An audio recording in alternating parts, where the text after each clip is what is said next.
না আসলে দেখেন এটা টোটালি ওনার অ্যান্ড ম্যানেজমেন্টের কল। বিজয় ভাইয়ের সাথে তো আমি অনেক দিন ধরে খেলছি আন্ডার 19 থেকে। তো ওনাদের সাথে বিজয় ভাইয়েরও কথা হয়েছে, সবাই মিলে ডিসিশন নিছে।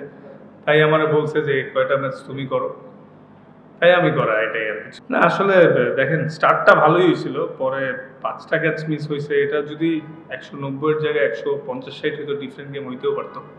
আসলে কি করার, ওভারঅলই একটা ব্যাড ডে গেছে।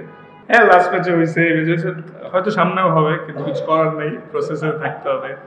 এরপরে আল্লাহ যে কটা উইকেট দেয় সেইগুলো নিয়েই যাই। তবে ইম্পর্টেন্টটা হচ্ছে আমি আল্লাহ যাতে আমার সুস্থ রাখে এবং ভালো বোলিং করতে পারে কিনা, এটাই ইম্পর্টেন্ট।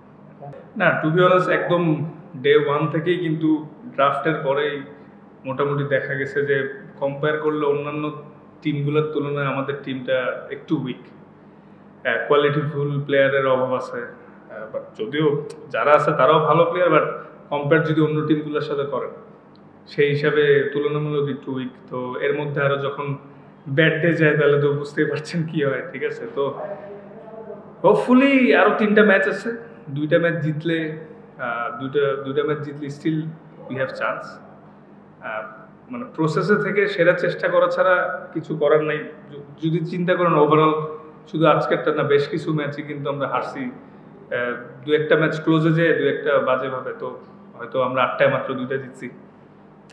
যদিও আমার লাস্ট 3 বছর ধরে এমন এক্সপিরিয়েন্স হচ্ছে, ঠিক আছে, কিন্তু হোপফুলি সামনে বেটার ডেজ আসবে ইনশাল্লাহ অ্যাবাউট বিপিএল।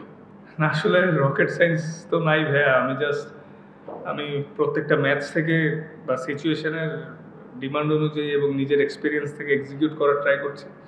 এবং লাস্ট কিছু বছর ধরে একই প্রসেসে আছি যে কীভাবে নিজের ইমপ্রুভমেন্ট বাইর করা যায়, কীভাবে ওয়ার্ল্ড ক্লাস হয়ে আরও টপে থাকা যায়। স্বপ্ন তো অনেক বড়, এর জন্য ডে ইন ডে আউট চেষ্টা করি। হ্যাঁ হয়তো sometimes as a player bad day যাইতেই পারে, কিন্তু ভালো হোক খারাপ হোক প্রত্যেক দিনই আমার কাছে অনেক ইম্পর্টেন্ট, নতুন করে শুরু করার চেষ্টা করছি আর কি। না আপসেটিং না, আমি তো আপসেটিং এর কি আছে। সব থেকে বড় জিনিস আমি যদি আমার নিজের ন্যাশনরে ভালো মতো সার্ভ করতে পারি এবং যেখানেই খেলতে পারি যদি ভালো করতে পারি, অপরচুনিটি অনেক আসবে। এর আগে তো 3বার IPL এর সুযোগ পেয়েও যেতে পারি, কিন্তু আপসেটিং হলে এতদিন তো গলায় ধরে দিয়ে মরে যাওয়ার কথা। তো ওটা তো আপসেটিং না, আমি একদমই আপসেট না। আমার তকদিরে যেটা আছে, সামনে অনেক অপরচুনিটি আসবে। না আসলে এটা মানে অ্যাকচুয়ালি হয়তো কিছু মানে কেউ হয়তো যেহেতু ড্রাফটে পিক হয়নি, কারোর রিপ্লেসমেন্টের প্রয়োজন হলে নিতেও পারে, সেম অ্যাজ PSL। ওইখানেও এই আসলে ইন্ডিভিজুয়ালি আমার সাথে এখনো কারোর কথা হয়নি, কারণ নর্মালি কিন্তু প্লেয়ারের সাথে ডিরেক্ট কথা হয় না, এজেন্টদের কথা হয়, ঠিক আছে। তো আমার সাথে কারো কথা হয়নি। আমাদের কোনো প্লেয়ারকেই ছোট করতে চাই না, কিন্তু কম্পারেটিভলি অন্য টিমের তুলনায় আমাদের টিমটা উইক ওভার।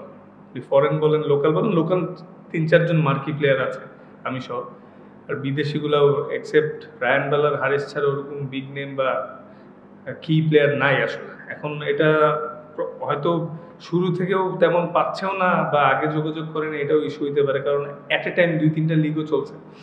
তো এই জন্য ধরেন আসলে এটা আমার মনে হয় যারা টিম করেছিল স্টার্টিংয়ে, কারণ আমিও ড্রাফটেই পিক হয়েছিলাম, তো টিম যারা করছে এটা হয়তো তাদের একটা স্টার্টিংয়ে মিস্টেক ছিল। না আমার ইচ্ছা বাংলাদেশ টিমে আরও লম্বা সময় খেলার, ভালো খেলা।